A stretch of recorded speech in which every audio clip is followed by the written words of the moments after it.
Palmer. I look after comms for RVT Future. Thank you so much for coming out on a drizzly, rubbish Wednesday night. We don't have the promise of any lip syncing or performance, it's just us talking this time, so thank you for coming. Hopefully we can give you a fulsome update on what we've been up to since back at the start of this year, which was the last event that we had. So in terms of what we have on the agenda for tonight, first up we've got Ben Waters, who will have, he's on the RVT Future Committee as well of course, and he'll have an update on the kind of general picture across London's queer spaces. Then Rob Holly, who is a co-chair of RVT Future, will have a kind of bringing us up to date on the campaign so far, the protections that we have in space currently around the tavern, so kind of where we're at today. And then headlining is James, our other co-chair, I think, and Dave Boyle, who is a consultant who's been working with us on our community share offer. So that will be explaining the process ahead, the decisions that we're making about how we actually buy the tavern and the logistics of it all. And then we'll shut up and let you speak, take questions from the floor, and we'll also be asking for your feedback on a couple of specific things, but we'll explain what they are then. So first up is Ben. Hi everyone, is this working? Yes, good. Hello everyone. Yes, thank you Alice. My name's Ben, I'm one of the RVT Future committee. I'm the one that did the application to get this place listed by Historic England. Yay! And so yeah, just I'm sure that you're here because you care about our queer spaces. So hopefully this will not come as news to any of you, but our queer spaces are in a bit of a crisis at the moment. There's been some research that's come out from UCL recently showing that 58% of London's queer spaces closed in the 10 years from 2006 to 2016. So we're really in kind of fighting a rearguard battle sort of mode to keep the queer spaces that we cherish alive.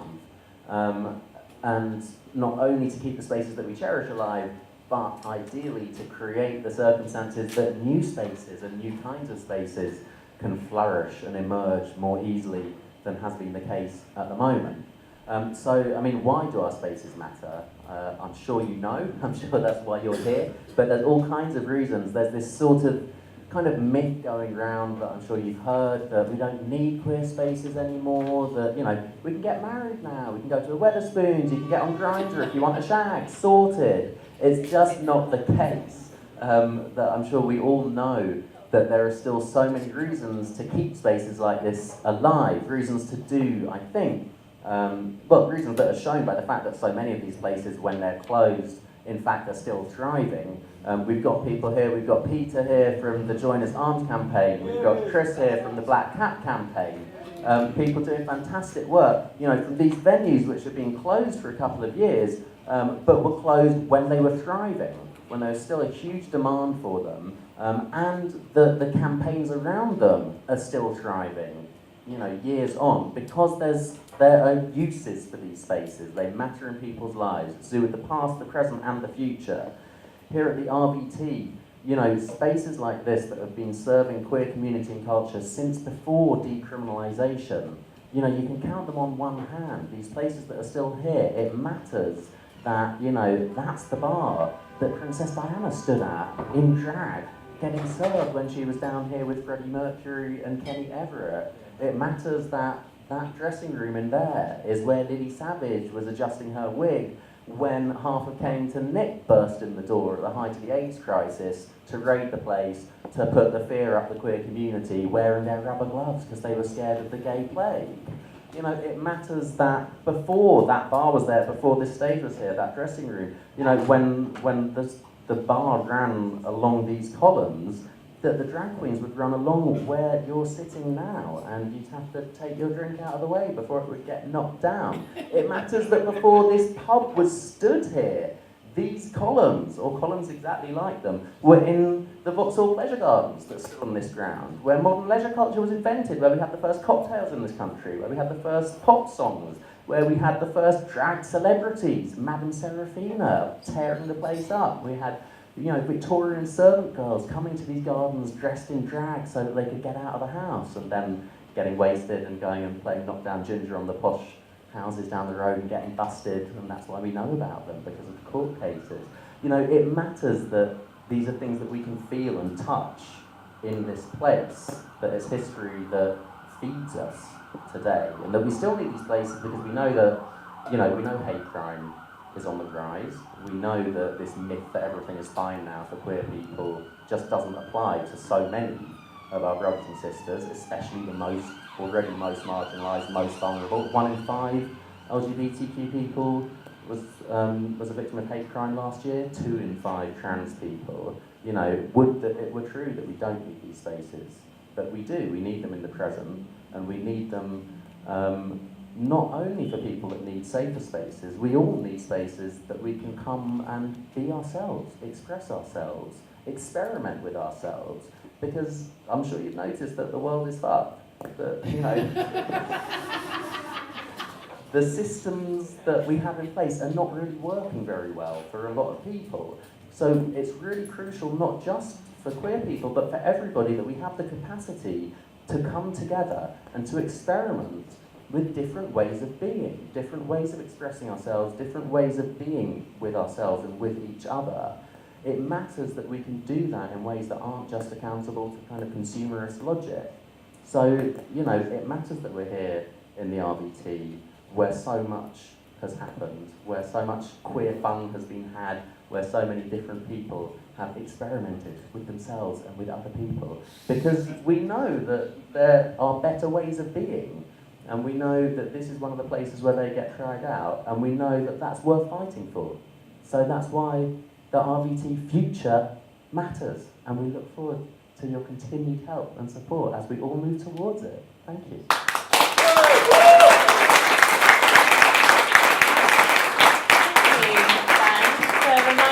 Why we're all here and what we're here to save. Rob, would you be able to fill us in on what we've done so far? And also, as an FYI, I really want that drag runway back, if we can add that to the shopping list, because that sounds amazing. We'll add that onto the budget. Yeah, hearing about all of the different things that have happened in the history of this building, whether it's the drag queens running across the bar, or how the gay community came through the AIDS crisis of the 80s, it's nothing short of a miracle that this building has stood for 150 years, and and has been a hub of kind of queer culture for at least 60 years. But I think it's really important as well that we remember that it's not just a historical building, it's something that exists in the here and now and is used by the community week in, week out. And that's really why we need to protect it and to make sure that it's not completely lost to history, like the bar that was through the middle. I've got some notes because it's a really complicated last 3 years, so you'll have to forgive me for going to my clipboard. But just to bring you up to date, a potted history of what we've been doing over the last couple of years. So, as I'm sure you're all aware, just over 3 years ago, the RVT was purchased by international property developers called Innovate. It was their intention to bulldoze the building and to throw up a Motel 1 in its place with added luxury apartments. As a campaign group, we weren't having any of it, so a number of promoters, performers and punters set up the RVT Future campaign, and that's where we've all come in. Rather than petitioning or hoping that someone else might save the tavern, we fought the developers at their own game, and we've become sort of experts in property development and planning law in the process, weirdly enough. But the things that we've achieved, I guess, that have helped to secure the tavern, firstly, the asset of community value status, that was step one. It's not a particularly effective bit of planning law, as we know, but we found it really effective in getting the campaign rolling and getting people behind us. Step two, so I think it was Sunday was the second anniversary of the Grade 2 listing, which was absolutely amazing, from Ben's application, seeing that right the way through and getting it rubber stamped by the government was absolutely incredible, which made it impossible to tear down the tavern, but didn't completely protect it because you could still parachute in, I don't know, Nando's or something. Should be quite nice. I'm really hungry. Since then, we've seen the Vauxhall Conservation Area expand to include the tavern, and then perhaps, as importantly as the Grade 2 listing, with the help of 1,200 pieces of evidence from LGBTQ plus people and local supporters, we persuaded Lambeth Council to protect the venue with a sui generis status. And that protects the tavern in two forms. So, firstly, this place is now, its status is a third pub, a third cabaret venue, and a third nightclub, and it has to meet all of those fulfilments to exist. So you couldn't put in a Wetherspoons here, or a Nando's, or a Spearmint Rhinos, or anything like that. It has to serve basically what is a mixture of something that is very specific, I think it's fair to say, to the queer community, this type of venue. So should the current leaseholder leave, and that's James Lindsay, who has been really, really helpful actually over the past 9 months, but should he ever leave, and that's unlikely to happen, it means that Innovate would have difficulty finding an operator that's able to achieve that same business.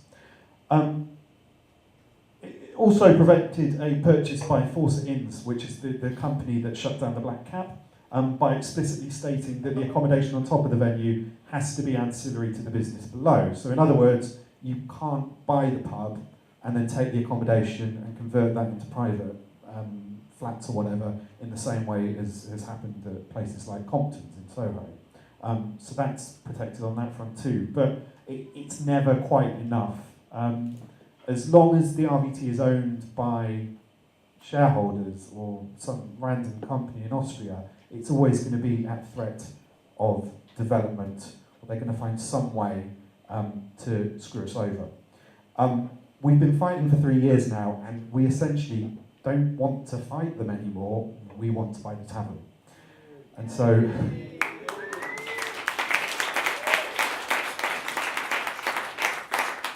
it's going to be fucking hard, but we've almost got a plan in place now. And with that, I think it'd be good to start talking about the Community Benefit Society. So, Dave? Thank you.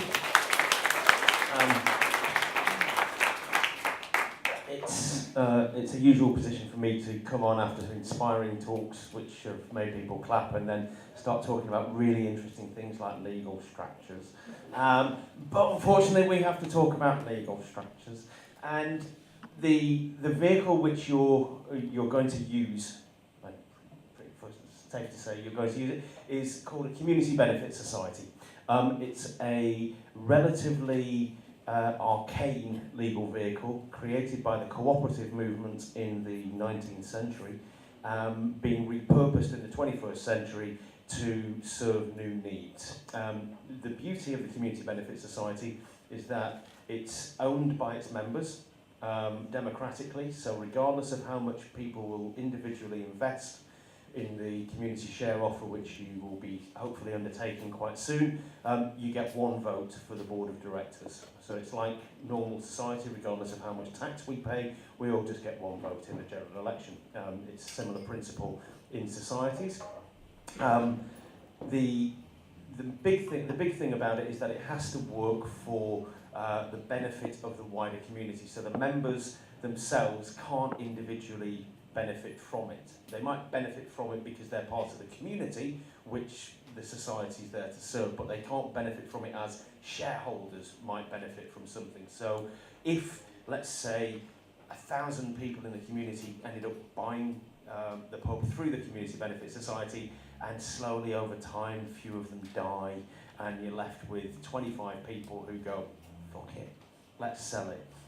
They can't, really.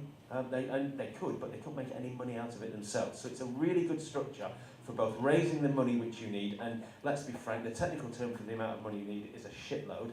And I believe my friends in the city would call it that, but the amount of money you need is an enormous sum of money, so you need to give yourself every advantage. And the Community Benefit Society has been used to raise the kinds of sums you're going to have to raise. So I've worked on quite a few share offers, which I think are, just to give you a sort of flavour of what's been possible. The one which sort of jumps out at me is there's a whisky distillery in Scotland. You might not think there's much need for a new whisky distillery in Scotland, but some people thought there was. And they raised £2.5 million through the same structure which you're going to be using to try and buy the RVT. That was for, as I say, a whisky distillery, of which there are already quite a lot.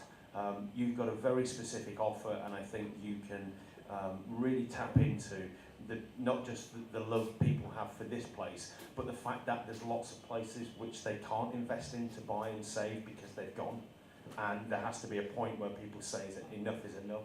And from this point we build and go forward, but this is the line in the sand we have chosen to draw. And on that point you can, the Community Benefit Society is a really great little structure for this. One of the things which is still being talked about is whether it would also be a charity.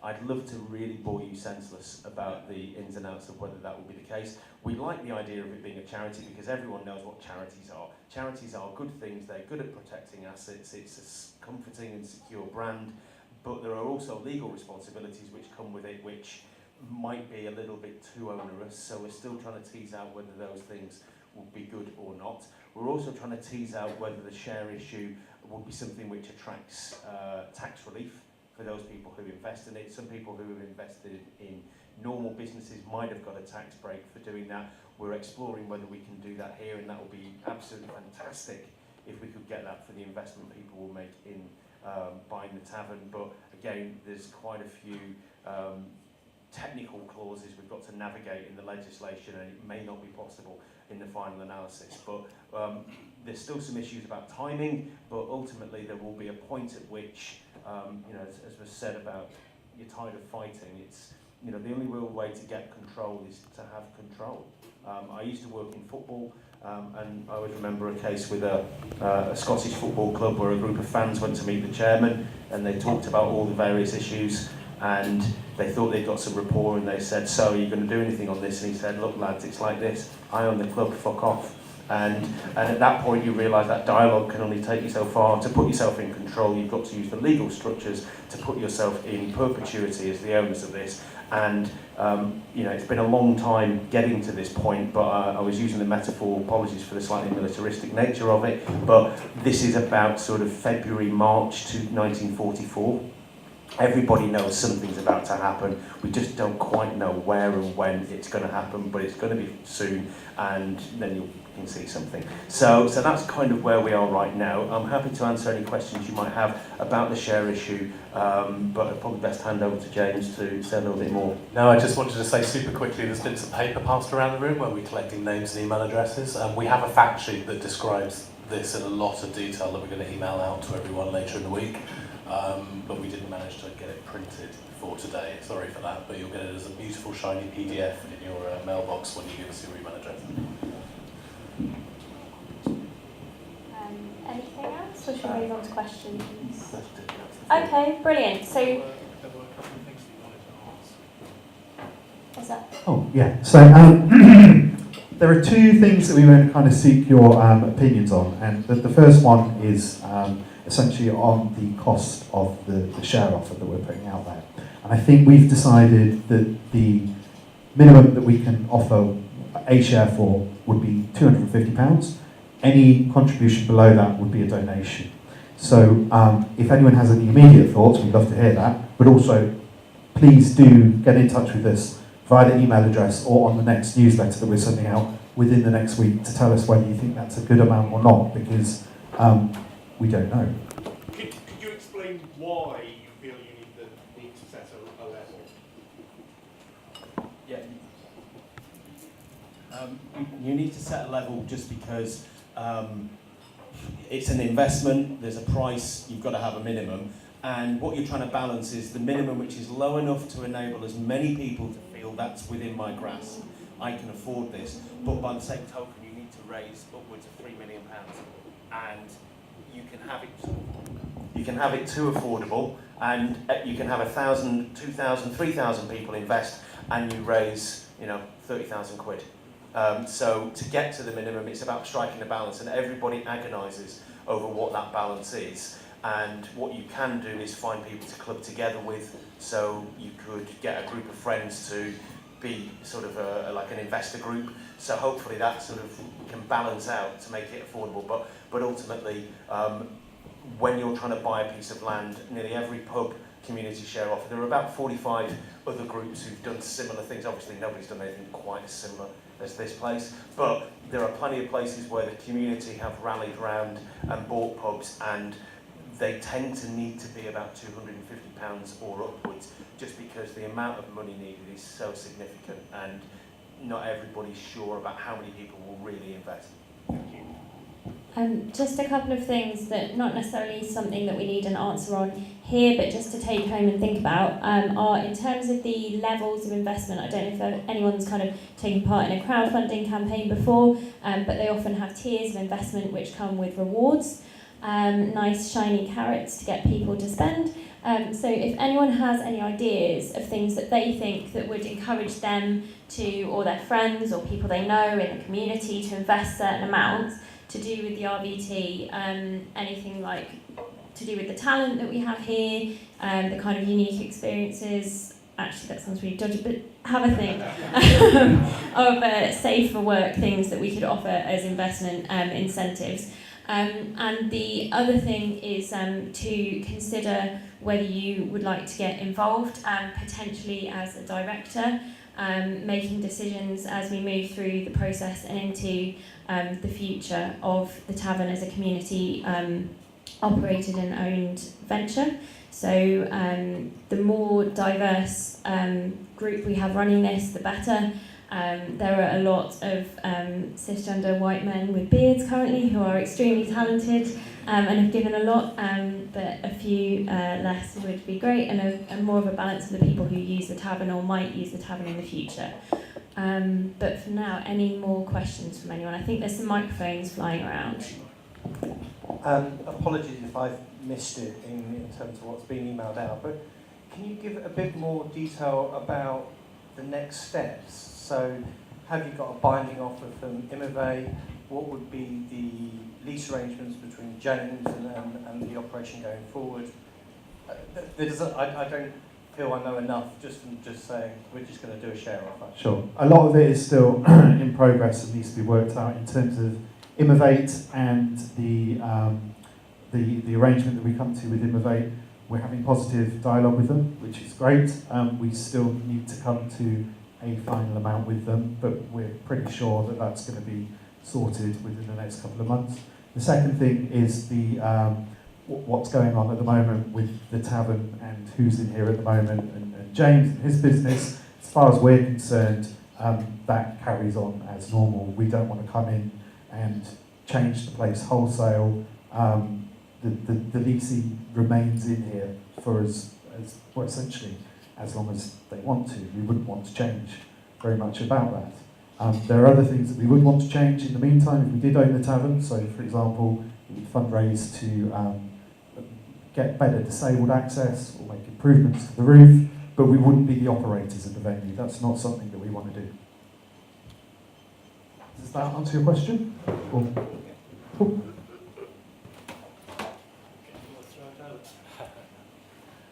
Deeply interesting point from David there about starting off with 1,000 investors and having 25 left. So the question I've got is, having bought a share or two in the RVT, how does one transfer those, for example, on death or because of some other reason, or gifting your son and daughters, that sort of thing? Okay.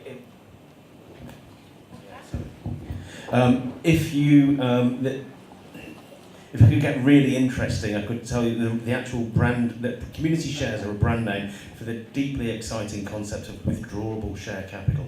And that's, I mean, I really would love to talk to you about that for another 30 minutes, but it wouldn't be a very good turn.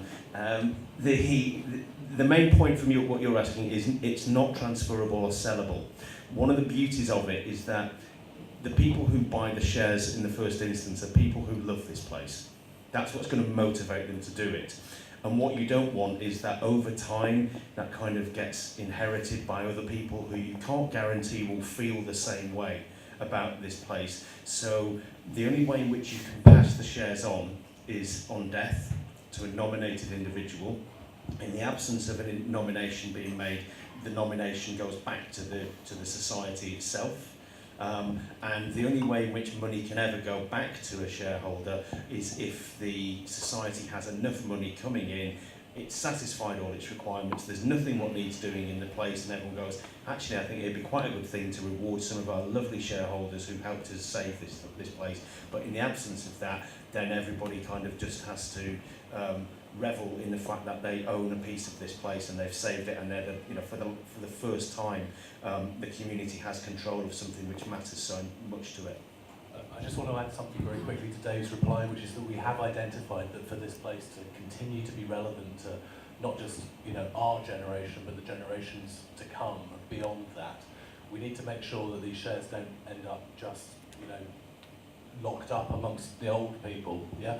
So if share capital is returned to the company, or even if it isn't, we intend to continue to issue shares via some mechanism in the future, so that this remains controlled and relevant to every generation in the future, probably 18 or above, given that it's above. Yeah, I've got two questions. One is, how do you control this organisation? Would there be some sort of board of management, directors, and are they elected? Where do they come from? Who are they? In short, yes, they're elected. They're nominated by whatever process is put in place by that board of directors to stand, and all the investors who've invested get to have one vote for that board of directors. It might be an incredibly vibrant society, in which case you have contested elections, and it's a lot of fun. In reality, it'll probably be everybody goes, thank God somebody's doing it, and I don't have to. Somewhere between those 2 points will be where you probably end up sitting. But it's democratically controlled.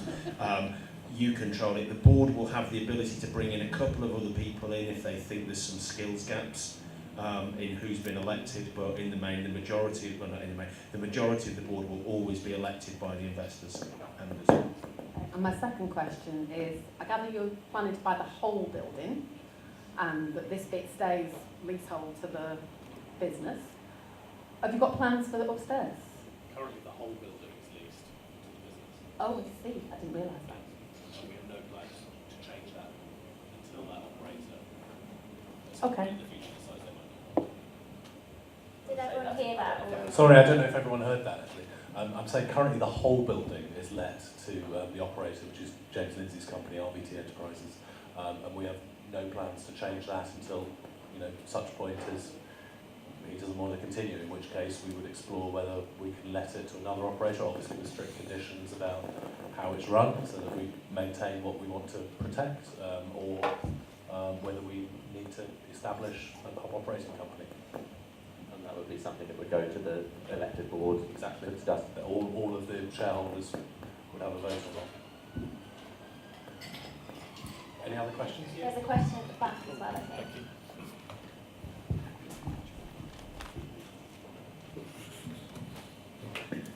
So I'm curious, once we've raised the money, do we know that Innovate will definitely sell to us? Do we know the price that they want to sell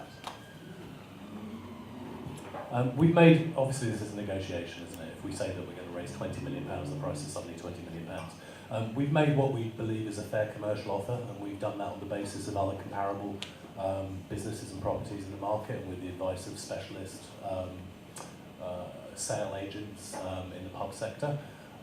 They'd like some more money. We'd like not to spend some more money. This is kind of the normal process that you go through at this point, and Dave can probably give some other specific examples of it. I mentioned that there are probably about 50 community-owned pubs now where the community has come together, raised the money, and bought them. And I'd say in at least 3/4 of those, the price wasn't known and agreed before the people raised the money, because most of these start where the group who are looking to buy it have spent 3 years basically being irritating pains in the arse. and then they have to migrate to being potential partners who can do a wonderful deal with you. And there's an element of, well, anything's on the market, but come back when you've actually got Norman Collier for the teenagers. When you've actually, they'll probably end up saying it would be great if they'd said to you, here's the deal, if you can raise X by Y date, it's yours. That would be fantastic. It would also be unlikely, and it will be unusual for this kind of thing, where normally it's kind of, if you can raise this, then we'll talk. And at that point you're like, oh, for fuck's sake. But you end up doing it, you end up raising it, because ultimately you're the main people who are likely to do a deal for it. And in your experience, that then tends to result in a sale to that community. Yeah, you sat across the room from people who basically hate you and want you to die, and it warms up, and they end up taking some money, and you shake hands, and everybody's best friends, and promises to send them Christmas cards. I just want to jump in on the point of Innovate hating this, because they actually do. With the Grade 2, with the Grade 2 listing and the sui generis and the conservation area and the business improvement, and everything we've put on it, there is not a lot you can do with this building. It is not worth the money that it would be if it were someone trying to do the same with the Royal Oak up the road. It's not worth the money that they paid for it initially. They bought it as a development opportunity. So we've got quite a lot of leeway here in terms of bringing the price down. They don't want to be pub owners. They're a property development company based in Vienna. They've got no other businesses in the UK. It doesn't make sense for them to keep hold of this pub. So we're pretty confident that we can get the right price from them. And essentially, most of these developers tend to go through Kubler-Ross's 5 stages of grief. So they'll tend to sort of ignore you, they'll tend to be in denial, and eventually they'll get to acceptance, and you smooth their way to acceptance by giving them a reasonable price. What is a reasonable price? Well, there lies a tale. How much they pay for it? Oh, I mean, it doesn't matter. It's a complicated deal. Any other questions? Yeah, can I just raise an issue since I've got the mic here? Thanks. You talk about a minimum of £250. Well, I would be prepared to find £250, but I would want for that money some confidence in the future of the investment. So I would want to see a business plan. Okay.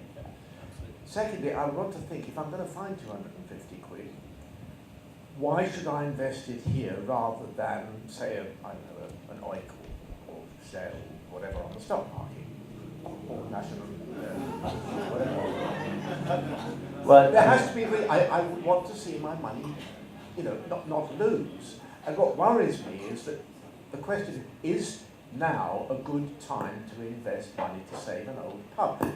I have been around long enough to remember this place when being gay was illegal and so on. And I've watched what's been happening over that time. There are still a few gay pubs left in London which work. The obvious one is the Central Station, King's Cross, for instance. Why? Because they have a plan, they use the building for certain things. Whether we want to do that here is quite another matter. But that works. I can also remember when Ken Livingstone threw money at the London Lesbian and Gay Centre in the 1980s, which folded very quickly because the business did not work. We didn't get on with each other. All these things need to be sorted out before I feel confident enough to put in. I was hoping you were going to say a minimum of 100, now I'm saying 250, and I understand why, but I would not feel comfortable unless we had control of the operator who didn't sort of come in, make some money, and disappear to Vienna or Uzbekistan or wherever it might happen to be. I would want that confidence in what we're doing. I would need to see a business plan. That's all I can say. Thank you.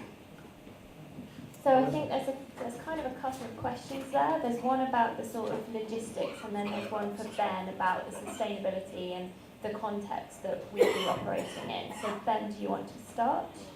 Well, sure.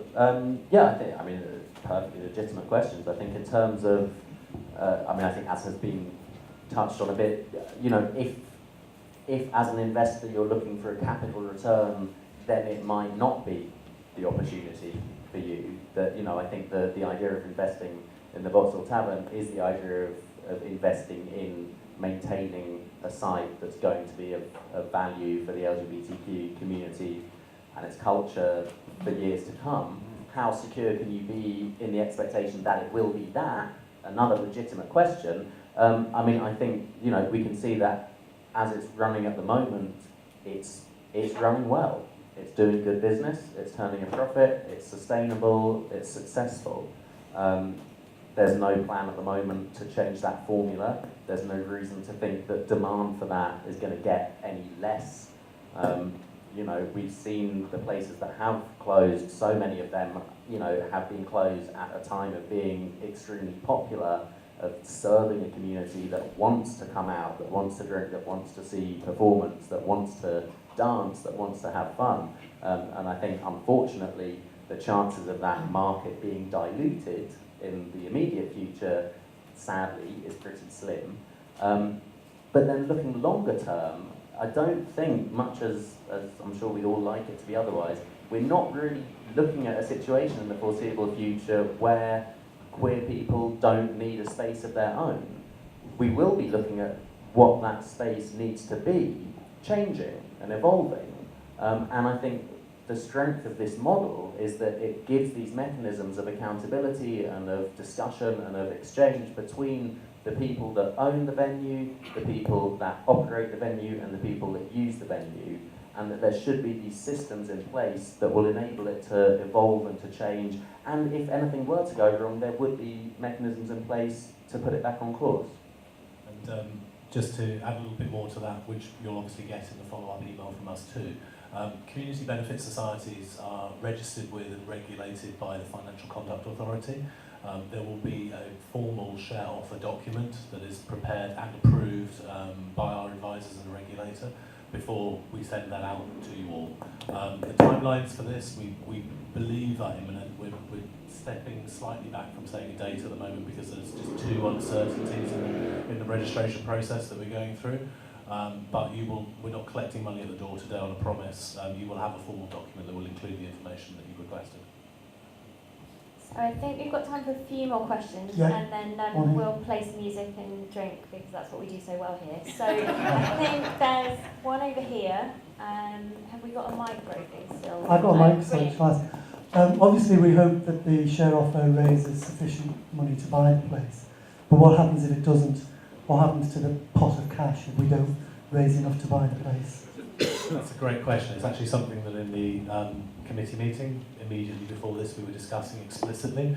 There's a difference between us going for a share offering and realising that actually people don't care about the place and that we're never going to get there. In that situation, we would set a minimum threshold where all the funds would never be collected. They'd be returned to you in full, and the deal's off. If we get close, very close, and we're having discussion at the moment about what proportion of the value would show that everyone is really motivated and we just need to do a better job at getting that over the line, then we may have a period where we say, if we didn't raise that money in the first share offer, give us 6 months, we'll hold on to that. If we fail after that period, then we return everything to you. And it's exactly what those numbers are and how those fit in with the purchase price that we're trying to negotiate. They're obviously a fine line, but we don't want to end up with your money and no pub. That's absolutely not a plan. But if we get really close, then maybe we should have a period where we go on and we extend the fundraise by another month and we just push to get it over the line because it shows that actually people really care. Yeah. Did you have a question? It was actually the same question, but given I got the mic, I just wanted to say thank you very much to all of you for your hard work in doing this. It's as a member of the community and watching it, it's been great. It's been happening, and the sort of limited participation I've had so far has been really good. And I just want to wish us all well in the next stage. So thank you very much. I kind of want to throw that back at you.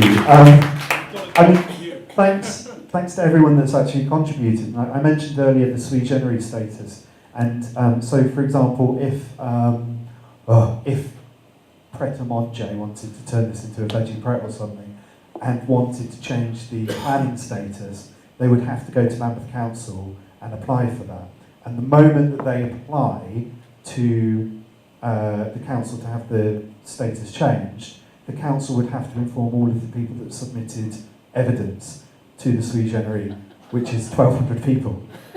So this hasn't just been achieved by the 8 or 9 of us on the board, or the promoters and the people that are kind of close to our circle. It's literally the thousands of people that have supported us along the way, that have contributed to the fighting fund that we've needed, that follow us on Facebook and Twitter. Every time you retweet something or bother to come out on a really cold, miserable Wednesday night like this, that keeps the campaign going. And if we don't have you guys behind us, we've got nothing. So thank you.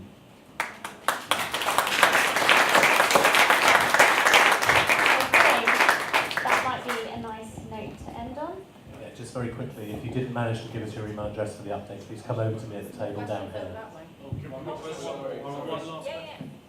Because this question has fallen really nicely. Obviously, setting aside the whole issue about the shares, which is what you're moving towards, what do you need as a campaign to keep going in the short term? Because, you know, just say, and I'm sure everyone will do their best. I know that a lot of people contributed so far with money and awareness and evidence and that, but I know it's a long journey that you're still going on and a lot to do, so I think it'd be good to have a sense of anything we can do, and if we can, we will.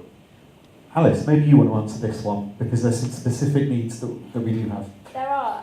So as we gear up towards putting the shares on sale, we'll obviously want to reach the absolute maximum possible number of people who might possibly be interested in buying a share or think they know someone who might. So it's a numbers game, it's as simple as that, and it's also about reaching every possible part of this community. So every single letter in LGBTQ and all the others here in London, nationally, internationally, like the calibre of performers here now and over the years is such that we should and will have international reach. So in terms of what you can do, you'll find on the newsletter that we send out all of our social media links, the subscribe link, if you can forward that on to people, and then we will be in touch with more concrete things that you can share.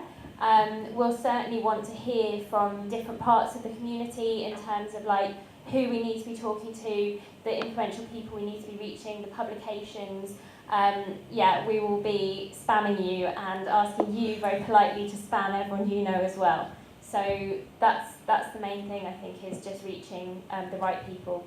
And absolutely, if you have any ideas of ways that we can kind of increase our reach, I think one of the most frustrating things about the campaign for the first year is we'd put something out on Facebook and immediately 3 people would post, well, can't you get Paul O'Grady to buy it? And it's like, well, he hasn't done yet, but we will be relying on celebrity support to make that kind of huge, reach the huge audience that we need to.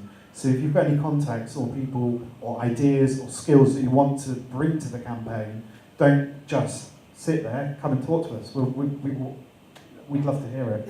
And as I said earlier, with the potential director positions, if you think that that's something, a way that you could contribute, or you know someone who you think would be able to bring something to the team, then absolutely we would love to hear from you.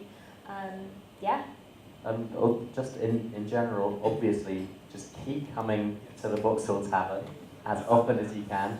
Keep going to all the queer spaces that you love and use all the time. Keep putting money behind those bars, but also keep talking and feeling about the value that they have. And if you've got friends, or maybe some people here, I don't know, but if you've got friends who kind of buy the line that we don't need these spaces anymore, if you don't think that's true, then constructively disagree. Push back, tell them why they do matter, and, you know, live it and bring it to them, and make sure that, you know, we all know that we're not doing these things just out of some sort of vague abstract sense of, oh, it's a good thing. You know, it's our lives, it's everyone's lives, it's what matters, it's what, you know, brings us together and brings us into the future. So just, you know, in whatever way you can, just keep flying that flag, and we will get there. And we will all get there. And progress is being made. The Joint Arms got Tower Hamlets to turn down the inadequate developer's proposal that they were going to replace the site with. The Black Cat campaign has got Camden Council to get the freeholders of the Black Cat site to come to the table after 3 years of faffing. It's like, when we keep at it, we can get there. We can get these things done. And we all have to do it together. And we all will do it together. So, onwards.